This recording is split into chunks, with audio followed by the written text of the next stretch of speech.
En Primera de Crónicas, capítulo 12, versículo 32, nos habla de la importancia de conocer los tiempos, de conocer el tiempo en que estamos viviendo, para que nosotros podamos entender los acontecimientos, para que nosotros podamos prepararnos y tener la certeza de que Dios está en control de todas las cosas y que lo que nosotros tenemos que hacer. Note lo que dice la palabra de Dios. De los hijos de Isaacar, 200 principales, entendidos en los tiempos, y que sabían lo que Israel debía hacer. Cuando usted conoce el tiempo, usted sabrá qué es lo que usted tiene que hacer. Cuando usted no sabe el tiempo, usted puede llegar a diferentes conclusiones que pueden ser de un razonamiento propio o de alguna persona, alguna organización, incluso alguna religión. Pero cuando nosotros nos vamos dando cuenta la línea de tiempo que la palabra de Dios nos va presentando desde el libro de Génesis hasta Apocalipsis, nosotros vamos a entender la voluntad de nuestro Dios. Cuando usted conoce la voluntad de Dios, usted sabe en qué tiempo está viviendo y usted va a llegar al entendimiento de lo que usted tiene que hacer, principalmente en referencia a la preparación para tener esa relación que el Señor desea tener con usted, conmigo, y prepararnos para la segunda venida de Cristo. Hay acontecimientos que están sucediendo hoy día en que muchos líderes, personas, están diciendo nada está pasando. No tiene ningún significado profético muchos de los acontecimientos que están pasando. Y tienden a decir paz y seguridad. Y tienden a decirle al pueblo de Dios que todo está tranquilo, no hay que preocuparnos, no hay que tener ansiedad, no hay que tener... Y en cierta forma, cuando usted conoce el tiempo, usted no vive en la ansiedad porque usted sabrá qué es lo que usted tiene que hacer. Cuando usted no conoce el tiempo, hay ansiedad porque no conoce lo que el Señor declara y quiere que usted conozca. Pero cuando vemos la línea del tiempo profética, desde Génesis hasta Apocalipsis, el Señor cada vez nos está dirigiendo a que conozcamos ¿qué? Su camino, su verdad, y lo que nosotros tenemos que hacer. Días atrás sucedió un acontecimiento en el cual se escogió a un líder de una religión política religiosa. Se escogió al Papa. Al Papa se le conoce como el Vicarius Filii Dei, el representante del Hijo de Dios aquí en la tierra, el cual toma el lugar de Dios en esta tierra. Pero este acontecimiento muchos lo pueden ver de dos formas: una noticia común, una noticia sin importancia, pero bíblicamente nosotros podemos ver el cumplimiento de la profecía, en lo cual nos indica de que Cristo ya viene pronto. Y tiene como propósito nosotros poder escudriñar las Escrituras. La intención aquí no es hablar de los miembros de la religión popular, sino de un sistema que la profecía bíblica la descifre y la enseña, la cual tiene un cumplimiento profético en nuestros días, y lo ha tenido en el pasado y lo va a tener en el futuro. Y nosotros vemos que este acontecimiento, el mundo en cierta manera había sido paralizado. Día a día estaban esperando la noticia. Las cámaras estaban enfocadas a una chimenea.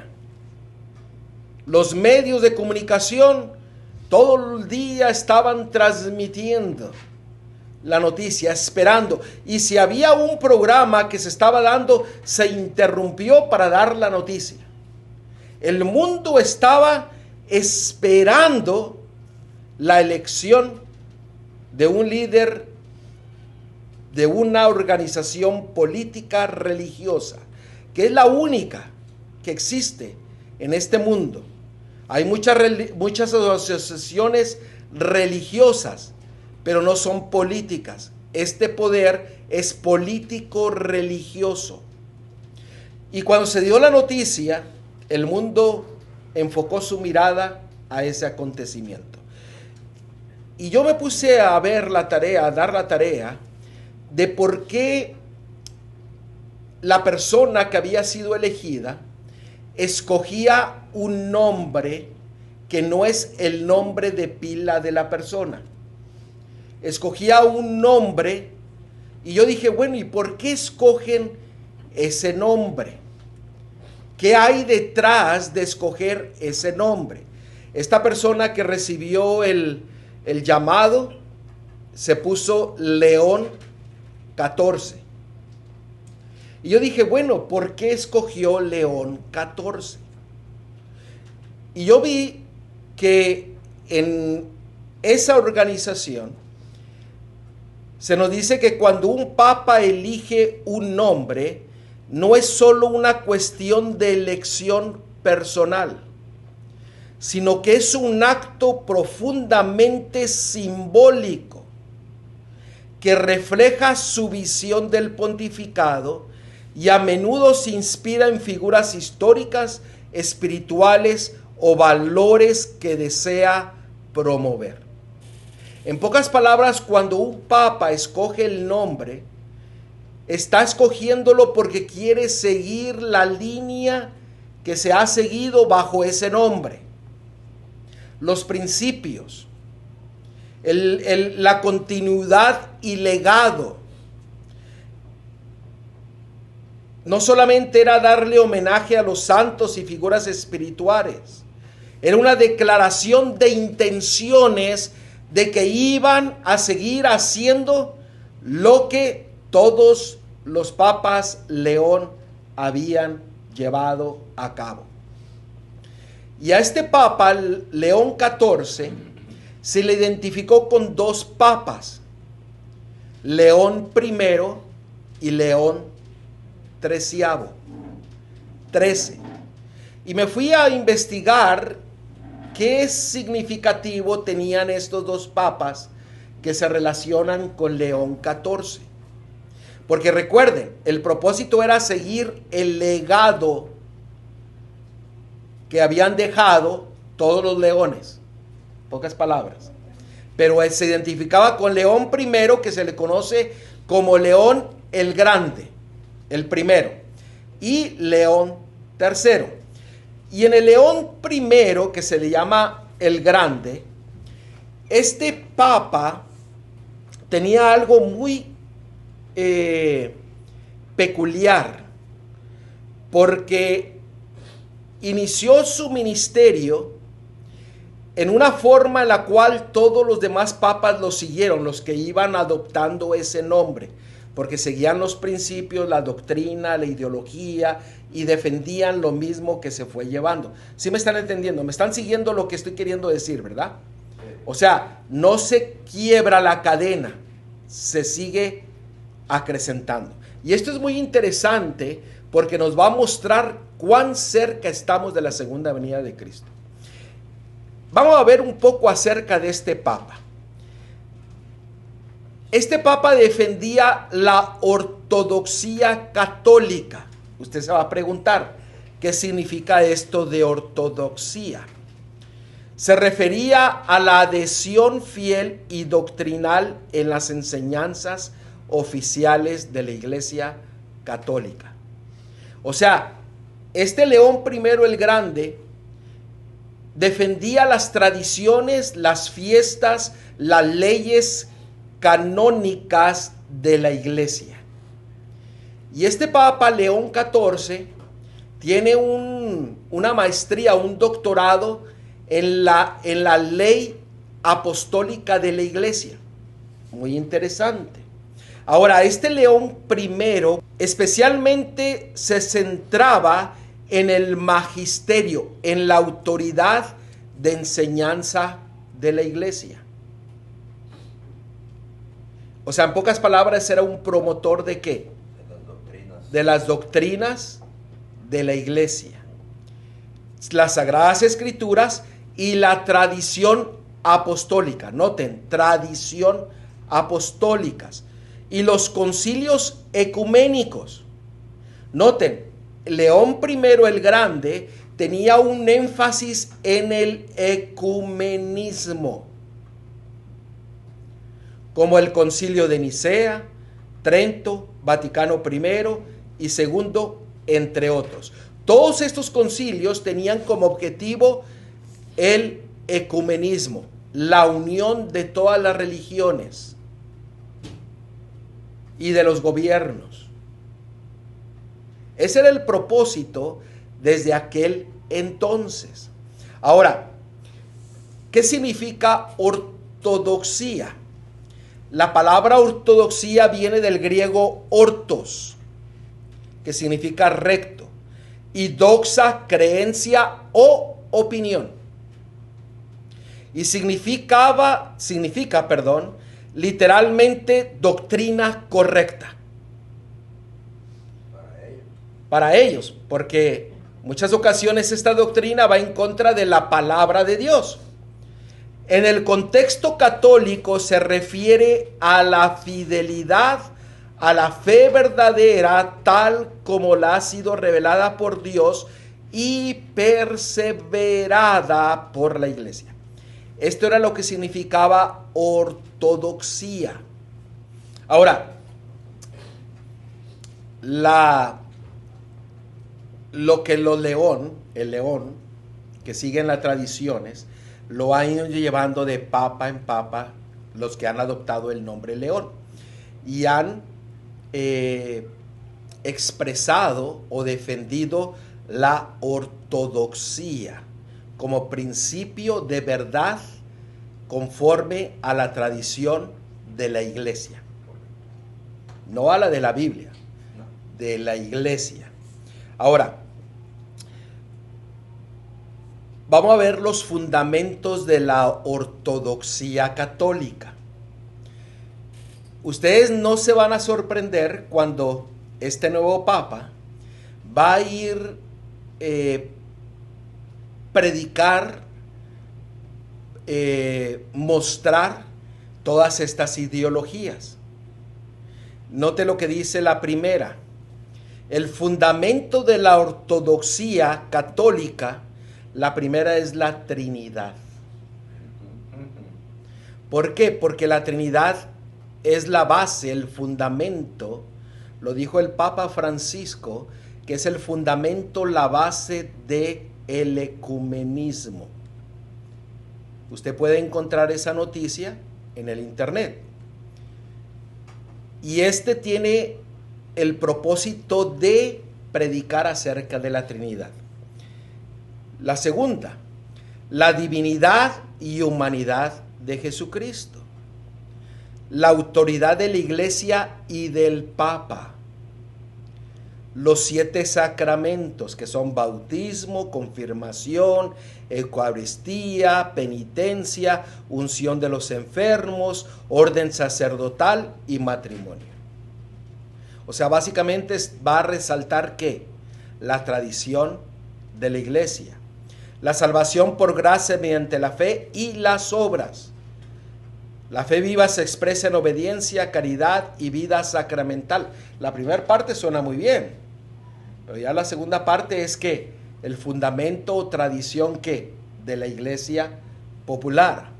La veneración a María y los santos. La autoridad de la Biblia y la tradición. ¿Puede haber una mezcla de la Biblia y la tradición? No. Es la Biblia y solamente la Biblia. Y este Papa va a tratar de expresar que la tradición ha suplido lo que la palabra de Dios dice. Y esto es lo que León I, el Grande, empezó a enseñar en su pontificado, cuando fue papa. Ahora, ¿por qué es esto importante? La ortodoxia católica no es solo un sistema teológico, es considerada esencial para la unidad de la fe, la fidelidad a Cristo y la salvación del alma. Quienes rechazan, noten, quienes rechazan de manera deliberada y consciente los dogmas centrales de la iglesia pueden ser considerados, ¿qué cosa?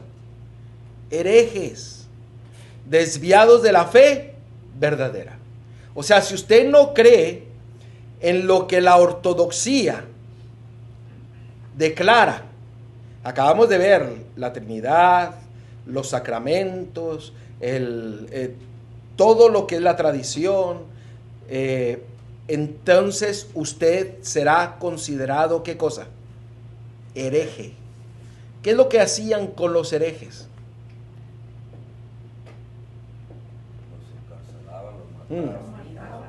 Los mataban. ¿Usted cree que ha cambiado el espíritu? Apocalipsis capítulo 13 dice que el pueblo de Dios va a ser perseguido y si no se sujetan a las normas establecidas, van a ser llevados ¿a qué? A muerte. Esta es la ortodoxia que el Papa actual, León XIV, dice que va a seguir la tradición y la misma teología de sus antecesores. Como propósito, ecumenismo, unión. Ahora, también se relaciona con León XIII. Noten cuándo inició como papa. 1878 y terminó en julio de 1903. Esa época había sido muy dura para la iglesia porque el Papa estaba cautivo en el Vaticano. El Vaticano había sido anexado a Italia. Pero este Papa tenía un ministerio que había seguido llevando para poder llevar a la iglesia y al mundo al ecumenismo. Ahora, usted puede recordar algo que sucedió en esos años, de 1878 a 1903. ¿Ustedes recuerdan algo? Ahorita lo vamos a ver. La profecía, ¿no? Ahorita lo vamos a ver más adelante. Noten, para el adventismo, estas fechas fueron muy importantes. Muy importantes. ¿Por qué? Porque sucedieron ciertas cosas. Ahora, el Papa León III es recordado como uno de los papas más influyentes de la era moderna. Su legado marcó un giro en la relación de la iglesia con el mundo moderno, con un enfoque en la doctrina social, la filosofía tomista y el compromiso pastoral e intelectual. A él se le conocía como el Papa de los obreros y el Papa intelectual. ¿Usted sabe otro nombre que se le da a la doctrina social dentro de la iglesia popular? Se le conoce como el bien común. ¿Usted sabe por qué se establecieron leyes dominicales para protección del mundo laboral de los trabajadores? Eso está en la historia. Si ustedes notan, cada vez que había una ley de descanso, era para proteger a los obreros. Y el Papa León III tenía una doctrina social, se le conocía como el Papa de los Obreros. Era intelectual, filósofo. Y él hablaba y hizo una encíclica que se llama Rerum Novarum, que se le llamó el nacimiento de la doctrina social de la Iglesia. ¿De qué hablaba esta doctrina social? Recuerden, este es el legado que el Papa 14 va a llevar a cabo y lo ha declarado. Fue la primera gran respuesta católica a la cuestión obrera en la era industrial. Defendió los derechos de los trabajadores, el salario justo, la propiedad privada y denunció tanto el capitalismo salvaje como el socialismo radical. Fundó la base de los pensamientos social católico, influenciando documentos posteriores como Quadragésimo Anno y Centesium Annus. Era para defender ¿a quiénes? A los obreros. Y defendía ¿qué? Un día de descanso laboral. Allá va. Ustedes saben qué sucedió. Bueno, no se los adelanto. Vamos a ver más adelante.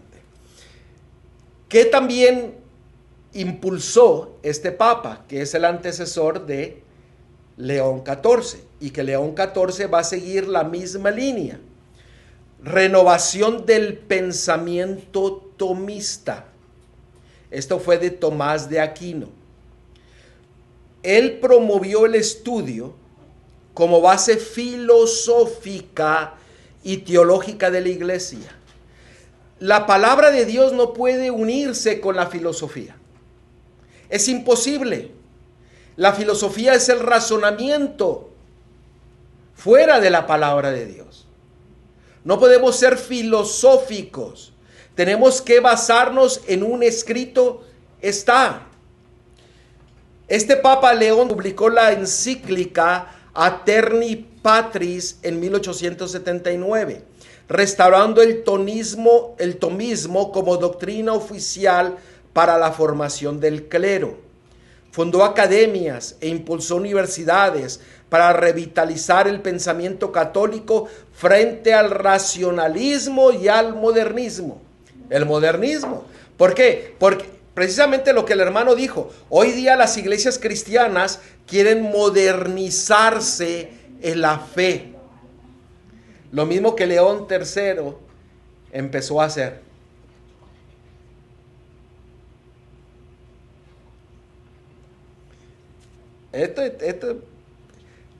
Punto número 3.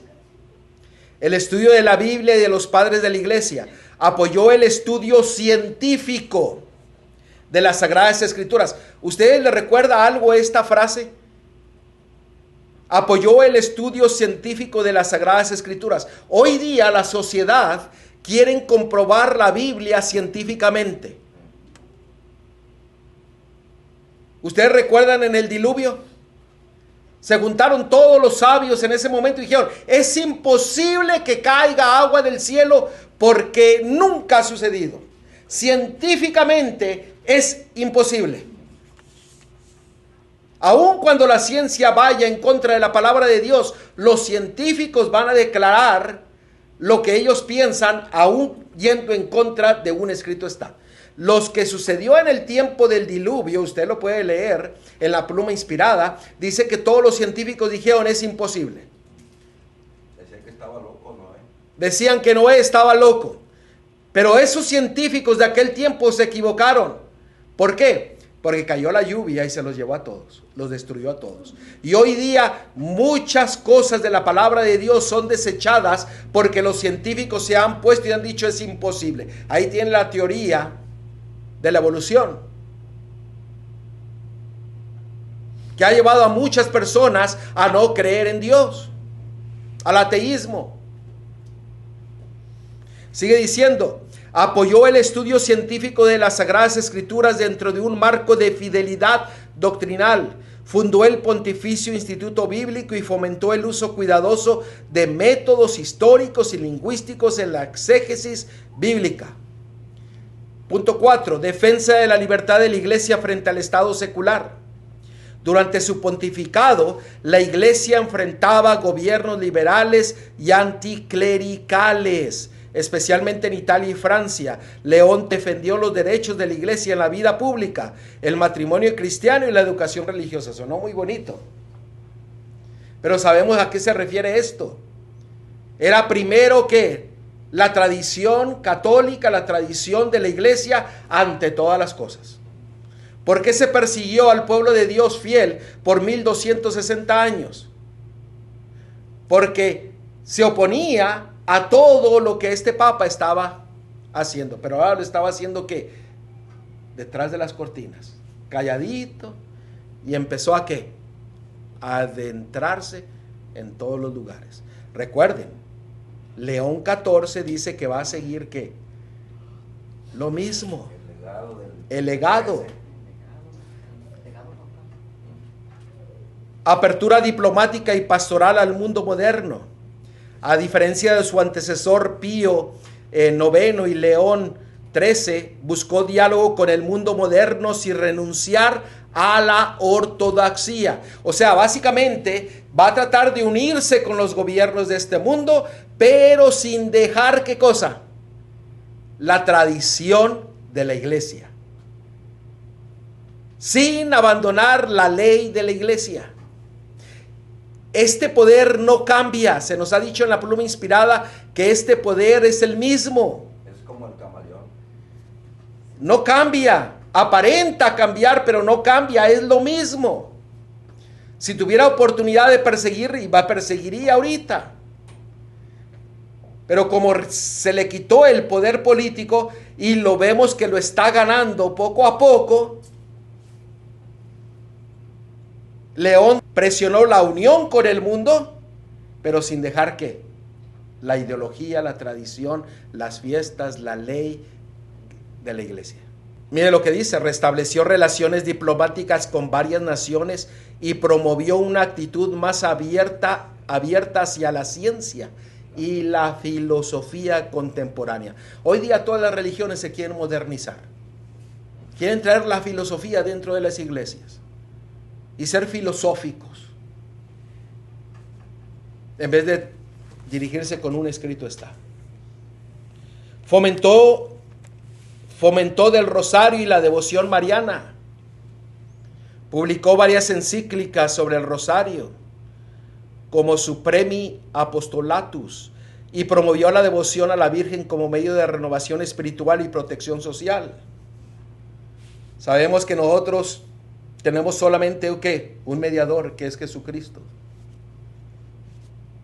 No nos maravillemos de que hoy día se va a estar impulsando todas estas cosas para defender ¿qué cosa? La tradición, las fiestas, la ideología, la ley canónica de la iglesia. Y lo van a ir ¿qué? Presionando con un objetivo. ¿Lo ha notado el objetivo? Ecumenismo.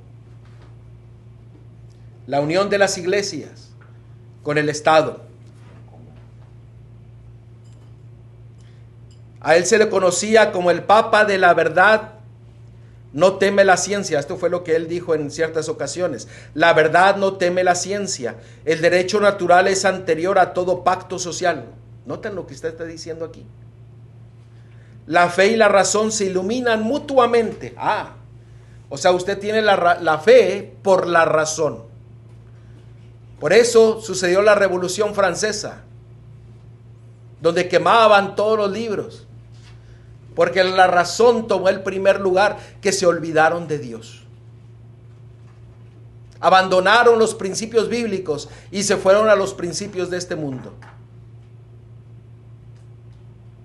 Y León XIV dice que va a seguir el legado de sus antecesores.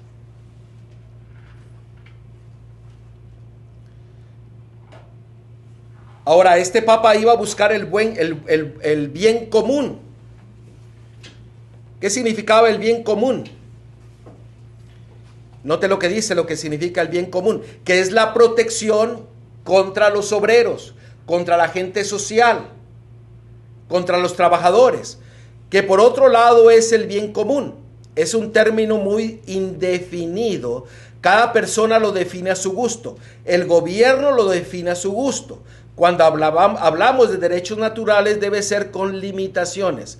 Los derechos naturales del individuo en la comunidad están subordinados al bien común. Las leyes del sábado han demostrado ser para el bien común. Ahora, aquí no está hablando del sábado del séptimo día, está hablando de que del primer día de la semana, el domingo. Se busca que los derechos naturales se reduzcan en interés de las leyes dominicales. Ese es el bien común en favor de que de los obreros y de los trabajadores, del mundo social. Las leyes dominicales son una negación de los derechos naturales y esto lo reconocen instintivamente los defensores de tales leyes en los alegatos formulados para su promulgación. Ahora, el bien común se ha estado hablando muchas ocasiones en estos últimos años. Gobiernos, poderes religiosos están buscando el bien común en pasar ¿qué? Leyes que protejan al trabajador y darles un día de descanso.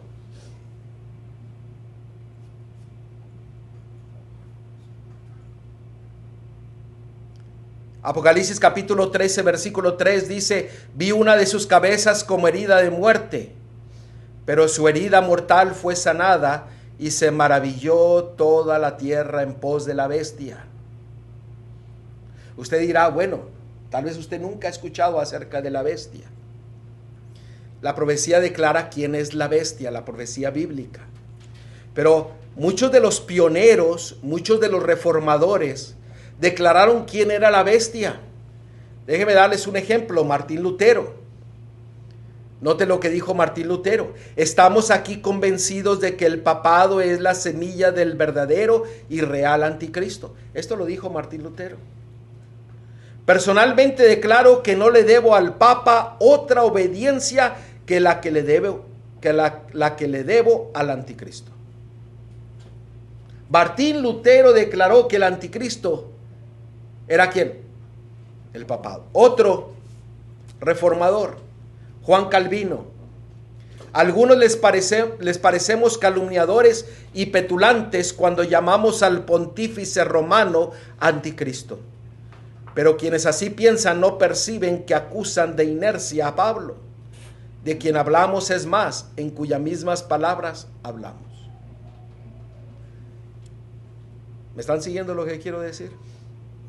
Aquellos que estaban en contra del poder papal romano y de las leyes canónicas de la iglesia eran echados ¿a dónde? A las llamas del fuego, a la hoguera. Y como estudiamos en la mañana, va a haber muchos mártires en el tiempo del fin, que van a morir por la causa, defendiendo la verdad, defendiendo el evangelio eterno. John Knox, otro reformador: el papado es contrario al evangelio de Cristo y es el anticristo y debemos orar contra él. Esto era lo que los pioneros, los reformadores estaban diciendo. En un tiempo donde había una persecución brutal en contra de los fieles de la palabra de Dios.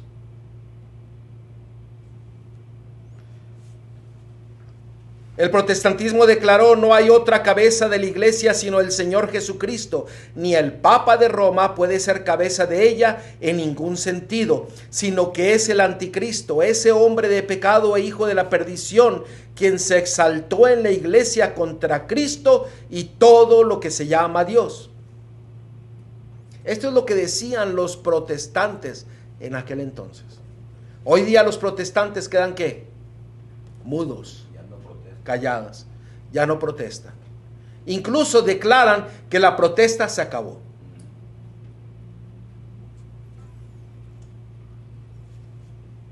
Estamos viviendo en el tiempo del fin. Cristo ya viene pronto, hermanos. La profecía se está cumpliendo delante de nosotros. Yo no puedo decir lo que va a suceder en el futuro. Pero se ha declarado que va a seguir la misma línea de los antepasados.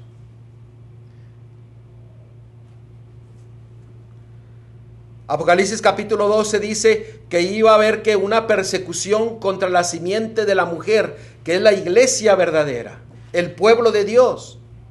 Aquellos que guardan los mandamientos de Dios y tienen el testimonio de Jesucristo. Apocalipsis 19:10 dice que el testimonio de Jesucristo es que el espíritu de la profecía. La profecía declara en qué tiempo estamos viviendo. ¿Por qué usted cree que en muchos lugares no se predica la profecía? Porque el pueblo perece por falta de ¿qué? De conocimiento. ¿De conocimiento de qué? Del tiempo en que estamos viviendo. Dios no quiera que nosotros tapemos nuestros oídos y nuestros ojos para no mirar el tiempo en que estamos viviendo. Apocalipsis 12:16 dice, pero la tierra ayudó a la mujer, pues la tierra abrió su boca y tragó el río que el dragón había echado de su boca.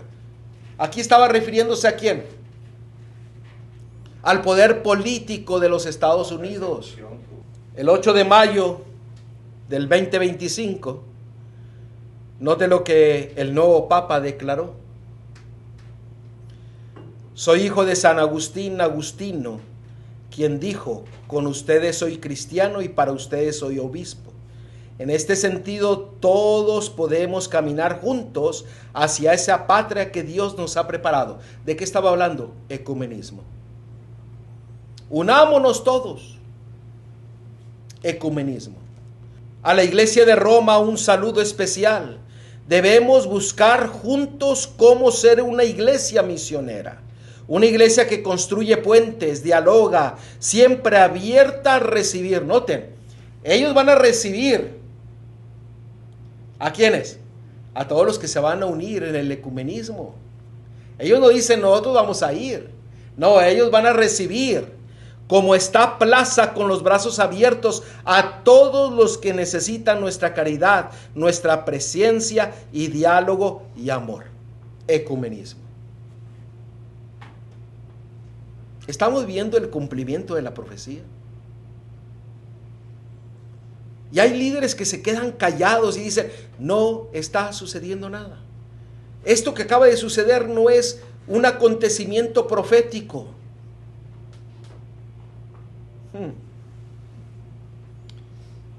Qué error tan más grande. El legado de León, del Papa León I hasta el 13, fue el de la unión del Estado con la iglesia y las iglesias en sí mismo en un espíritu de ecumenismo.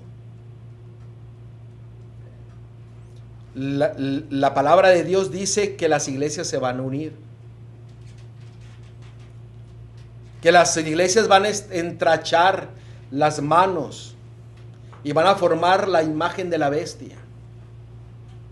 Y sabemos que después de la imagen de la bestia, ¿qué? Estamos tan cerquita de que Cristo venga pronto.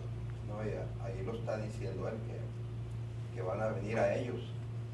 Quiere decir que el protestantismo apóstata va a abrazarlos para unirse. Ya, o sea, ya está todo hecho. Así es. Mire, James Madison fue el cuarto presidente de Estados Unidos. Y noten lo que él declaró. El propósito de la separación de la iglesia y el Estado, y cuando estaba hablando de la iglesia en aquel entonces, estaba hablando de la iglesia en la cual muchos de ellos habían salido huyendo de la Europa o del viejo continente, como se le llamaba, por la persecución que la iglesia estaba haciendo en contra de los herejes. Esta nación de Estados Unidos nació de la persecución que la iglesia estaba efectuando en contra de los herejes que estaban queriendo escuchar la palabra de Dios y salieron huyendo, porque si no iban a ser echados al Coliseo o a las hogueras para ser muertos y quemados. Y este presidente dice: el propósito de la separación de la iglesia y el Estado es mantener para siempre alejada de estas costas la lucha incesante que ha empapado de sangre el suelo de Europa durante siglos. Por eso la iglesia y el Estado tenía que separarse. Pero ahora quiere volver, ¿qué? A unirse. Y hay muchos cristianos que no se están dando cuenta del tiempo en que están viviendo y del cumplimiento de las profecías. Y hablando del poder de los Estados Unidos como nación que fue establecida en aquel entonces, se nos dice lo siguiente: y tenía 2 cuernos semejantes a los de un cordero. Los cuernos semejantes a los de un cordero representan juventud, inocencia y mansedumbre, rasgos del carácter de los Estados Unidos cuando el profeta vio que esta nación subía en 1798. Entre los primeros expatriados cristianos que huyeron a América en busca de asilo contra la opresión real y la intolerancia sacerdotal, hubo muchos que resolvieron establecer un gobierno sobre el amplio fundamento de la libertad civil y religiosa. Noten, esto fue lo que sucedió en el establecimiento de esta nación de los Estados Unidos. Sigue diciendo: sus convicciones hallaron cabida en la Declaración de la Independencia, que hace resaltar la gran verdad de que todos los hombres son creados iguales y poseen derechos inalienables a la vida, a la libertad y a la búsqueda de la felicidad. Y la Constitución garantiza al pueblo el derecho de gobernarse a sí mismo y establecer que los representantes elegidos por el voto popular promulguen las leyes y las hagan cumplir. Además, fue otorgada la libertad religiosa y a cada cual se le permitió adorar a Dios según los dictados de su conciencia. El republicanismo y el protestantismo vinieron a ser los principios fundamentales de la nación. Aquí, cuando está hablando del republicanismo, no está hablando del partido político. El republicanismo era de que esta nación no iba a estar sujetas a los papas ni a reyes. Iba a ser una nación libre, una nación que iba a establecer los principios bíblicos. Iba a ser como un cordero con 2 cuernos, representando el republicanismo y ¿qué más? Y el protestantismo, el cual había salido huyendo ¿de qué? De la persecución papal que se estaba efectuando en Europa. En Apocalipsis 14, versículo 9 al 10, dice: y el tercer ángel lo siguió diciendo a gran voz: si alguno adora a la bestia a su imagen y recibe la marca en su frente o en su mano, él también beberá del vino de la ira de Dios, que ha sido vaciado puro en el cáliz de su ira, y será atormentado con fuego y azufre delante de los santos ángeles y del Cordero. Va a llegar un momento en que se va a adorar a la bestia. Pero todo aquel que adora a la bestia será ¿qué? Perdido, destruido. Y sabemos que el Señor dio algo para distinguir a su verdadero pueblo de aquellos que son infieles a su palabra y a sus mandamientos. Ezequiel 20, 12 y 20 nos dice: y les di también mis días de reposo, sábado, para que fuesen por señal entre mí y ellos, para que supiesen que yo soy Jehová que los santifico. Ezequiel 20, 20 dice: y santificad mis días de reposo, sábados, y sean por señal entre mí y vosotros, para que sepáis que yo soy Jehová vuestro Dios. El legado que se va a ir llevando a cabo delante de nosotros va a ser presionar leyes de protección en contra de ¿quiénes? De los trabajadores, de los obreros, y siempre, siempre han sido de un día de descanso. Entonces, la gran controversia final es sobre el día de descanso y de adoración. Así es. ¿Por qué? Porque mire que todos los discípulos van a ser fieles ¿a qué? A la ley de Dios. Isaías 8:16 dice, ata el testimonio, sella la ley entre mis discípulos. Pero la palabra de Dios dice que va a haber un poder que va a tratar de destruir la ley de Dios. Y va a poner tradiciones. La ortodoxia canónica de la iglesia en vez de ¿qué? De los mandamientos y de la palabra de Dios. ¿Me están siguiendo? Yo no sé el futuro, pero el futuro se está declarando delante de nosotros, tal vez. A través de la palabra y de la pluma inspirada. ¿Por qué? Porque la palabra de Dios dice en Daniel 7:25 que va a haber un poder que está identificado con el papado.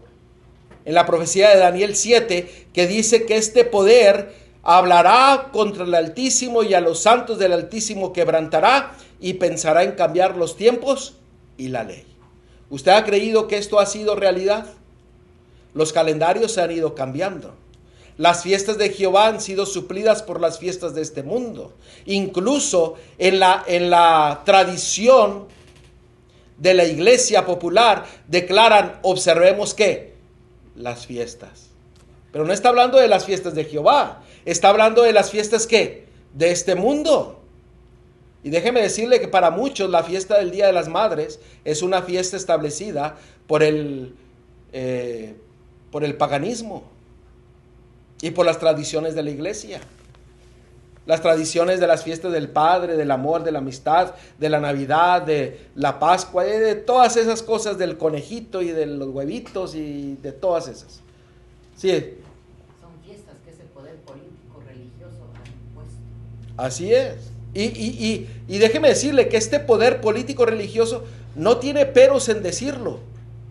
Y lo dice tan claro, lo dice claramente, que aún muchos ni se dan cuenta de lo que está diciendo.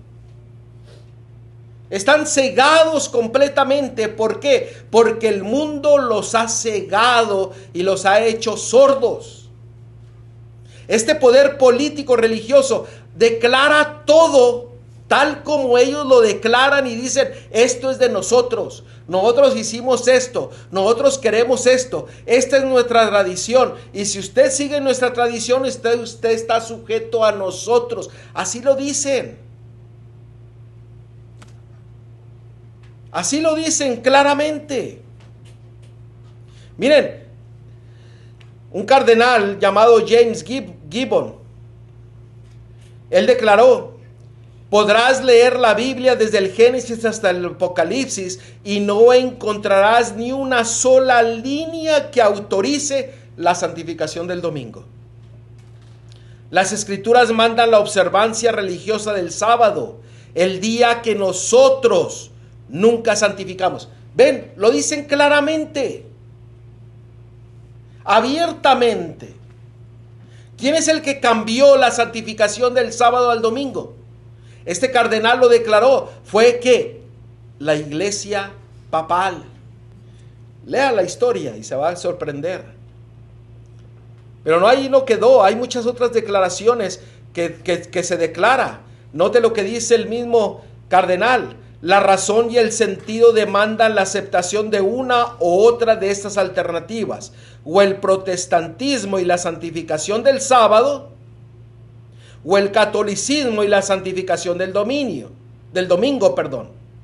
El compromiso es imposible. O sea, le estaba diciendo, usted tiene que escoger, o usted es protestante y guarda el sábado, o usted es católico y guarda el domingo. Pues todos los que guardan el domingo son católicos. Para mí no hay otra manera de verlo. Esto lo dijo en 1893. ¿Usted recuerda quién en ese tiempo quién era el Papa? Este Monseñor Louis Ségur. Dice, la observancia del domingo por los protestantes es un homenaje que pagan a pesar de sí mismos a la autoridad de la Iglesia Católica. Y hay muchos protestantes que ni se dan cuenta. Ellos lo dicen abiertamente. No se andan entre las ramas, lo dicen tal como es. Y el protestantismo defiende la autoridad ¿de qué? De la iglesia, no de la palabra de Dios. Sabemos lo que dice el catecismo. ¿Cuál es el día de reposo? Respuesta, el sábado es el día de reposo. Pregunta, ¿por qué observamos el domingo en vez del sábado? Respuesta, observamos el domingo en lugar del sábado porque la Iglesia Católica transfirió la solemnidad del sábado al domingo. Más claro no se puede decir. El domingo es nuestra marca de autoridad.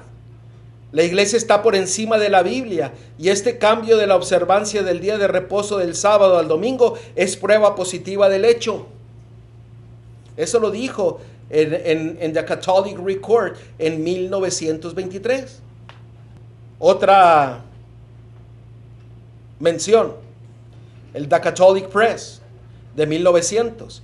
El domingo es una institución católica y se puede defender son los principios católicos.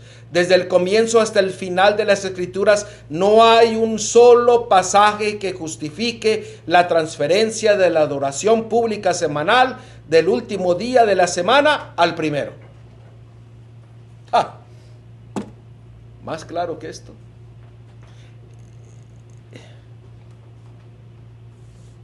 El Boletín Universo Católico de 1942. La Iglesia Católica Romana cambió la observancia del sábado al domingo por derecho de la autoridad divina e infalible dada a ella por su fundador Jesucristo. Los protestantes, clamando que la Biblia debe ser la única guía de fe, no tienen razón para observar el domingo. En este asunto, los adventistas del séptimo día son los únicos protestantes consistentes. Ahora me pregunto, ¿serán los únicos protestantes consistentes en el año 2025? Ya cambió todo, 1942. Esto se declaró en 1942. ¿Seremos consistentes hoy día en el año 2025? Déjeme decirles que hay muchos que no saben ni cómo guardar el día del sábado.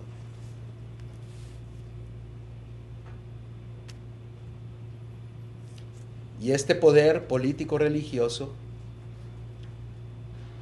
ha declarado que va a seguir la línea que se ha seguido por los papas anteriores que han llevado el nombre León. ¿Ustedes recuerdan en qué año inició León XIII? Él inició en 1878 y concluyó en 1903. ¿Usted sabe qué pasó en 1888?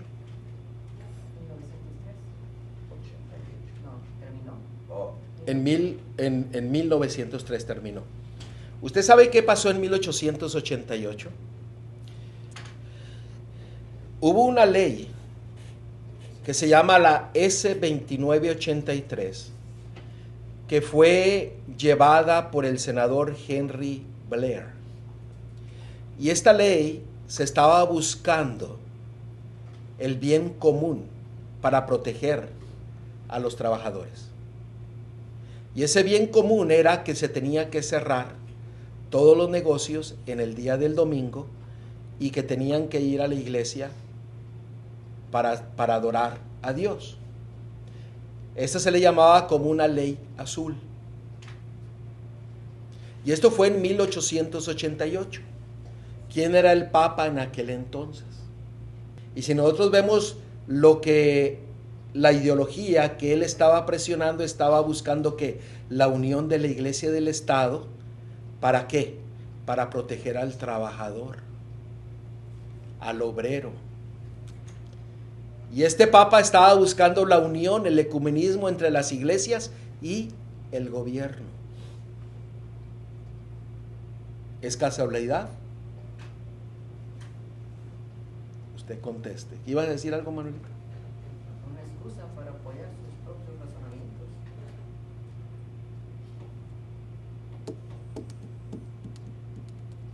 Para nosotros, como pueblo adventista, sabemos qué sucedió en 1888. Si no, estúdienlo. Apocalipsis 13:11 dice: después vi otra bestia que subía de la tierra y tenía 2 cuernos semejantes a los de un cordero, pero hablaba como dragón. ¿Quién es esta bestia? Estados Unidos. Versículo 14: y engañaba a los moradores de la tierra con las señales que se le había permitido hacer en presencia de la bestia, mandando a los moradores de la tierra que le hagan imagen a la bestia que tiene la herida de espada, y vivió. Sabemos que esa herida que recibió este poder político religioso está siendo sanada. Sabemos que en el versículo 15 de Apocalipsis 13 dice que esta herida va a ser sanada nuevamente. Y qué casualidad que la ideología de este nuevo Papa, que va a predicar, que va a impulsar, es la ideología del ecumenismo, del poder político religioso y también de la defensa de la ortodoxia, que es la ley canónica de la iglesia, de la tradición de toda la iglesia católica, papal. Y vuelvo a referirme, no estoy hablando de los miembros de la iglesia, estoy hablando de un sistema, porque hay muchos fieles, hijos e hijas de Dios en esa iglesia. Pero hemos visto que a través de la historia la profecía se ha ido cumpliendo delante de nosotros. Y en muchas ocasiones, o la mayoría de las ocasiones, el pueblo de Dios se queda callado. No dice nada. Parecieran sordos y mudos. En vez de declarar que el tiempo se está acabando, Cristo viene ya pronto. Y a veces se pierde tiempo en cosas insignificantes. Hermanos, dejemos de perder el tiempo en que me ofendo, no me ofendo, que si hago, que si no hago, que si lleva o no llevo, si esto, lo otro o aquello. Hermanos, centrémonos en el tiempo en que estamos viviendo y consagrémonos a Dios. Porque hoy estamos aquí, mañana no lo sabemos. Cristo ya viene pronto y los acontecimientos se están cumpliendo delante de nosotros. ¿Qué vamos a esperar? Si usted no toma la decisión hoy día, cuando venga el tiempo de prueba, va a ser muy difícil que usted escoja servir a Jehová. Si usted no está teniendo la relación con su Salvador hoy día, va a ser muy difícil que en el tiempo de mayor aprobio usted decida servir al Señor. Usted tiene que tener una relación hoy día con su Salvador. Una relación viva, no una relación barata, muerta. Que solamente decimos, voy a la iglesia y me pongo la Biblia debajo del brazo, pero nunca la abro. Hoy día hay muchas iglesias que no abren ni la Biblia. Se entretiene y se da historias, obras de teatro, se centran más en la música. Hermanos, como nunca antes necesitamos basar nuestra fe en un escrito está. Y se nos ha dicho, cuando el protestantismo extienda la mano a través del abismo para asir la mano del poder romano, que eso ya sucedió, que está sucediendo, dice, cuando se incline por encima del abismo para darse la mano con el espiritismo, lo estamos viendo que se está cumpliendo delante de nosotros, cuando bajo la influencia de esta triple unión, nuestro país repudie todo principio de su constitución como gobierno protestante y republicano y haga provisión para la propagación de las mentiras y seducciones papales, entonces sabremos que ha llegado el tiempo en que se verá la asombrosa obra de Satanás y que el fin está cerca. Hermanos, estamos cerca. Cerca de que Cristo venga pronto. Estamos cerca de que Cristo venga por segunda vez. Esta cita se está cumpliendo en otros. ¿Qué es lo único que falta? Que se empiecen a pasar leyes para promover la ortodoxia, la tradición canónica, las fiestas de la iglesia, las leyes de la iglesia en la tradición. Y no estamos viendo que se está llevando a cabo hoy día también eso. Tenemos diferentes estados aquí en Estados Unidos que están presionando por las leyes azules y el pueblo de Dios se queda callado. No está sucediendo nada. Miren, esto que acabamos de leer se escribió en 1885. En 1888 se había pasado un decreto para establecer una ley dominical en defensa de los obreros en el Senado de los Estados Unidos. Se estaba cumpliendo ¿qué? Esto. Como digo, no sé yo lo que depara el futuro, pero se está declarando lo que ya ha sucedido. No nos maravillemos de lo que viene, porque se nos ha dicho antes que suceda para que cuando suceda creamos en ¿quién? En el Hijo de Dios. Está tremendo eso. El día de ayer en la noche llegué a la casa y me puse a virar todo esto y el Espíritu Santo me empezó a llevar a formarlo, y en la mañana me desperté y también estudié un poco acerca de otra cosa y después me volvió a llevar esto. Y yo dije, le dije a Johanna, pues tengo que mostrarlo. Tengo que mostrarlo. ¿Por qué? Porque tenemos que estar preparados. Tenemos que estar preparados. La profecía de Apocalipsis capítulo 13 se va a cumplir delante de nosotros. Y se está cumpliendo delante de nosotros. Yo creo que ya más claro. El tiempo se está acabando. ¿Qué es lo que nosotros necesitamos hacer? ¿Qué es lo que necesitamos hacer? Y qué casualidad que tengo aquí la palabra de Dios abierta en este versículo.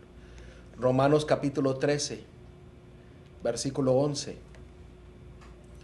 Romanos 13, 11. Al ver todo esto, ¿qué es lo que yo tengo que hacer? Recuerde, si sabemos el tiempo, sabremos qué es lo que tenemos que hacer.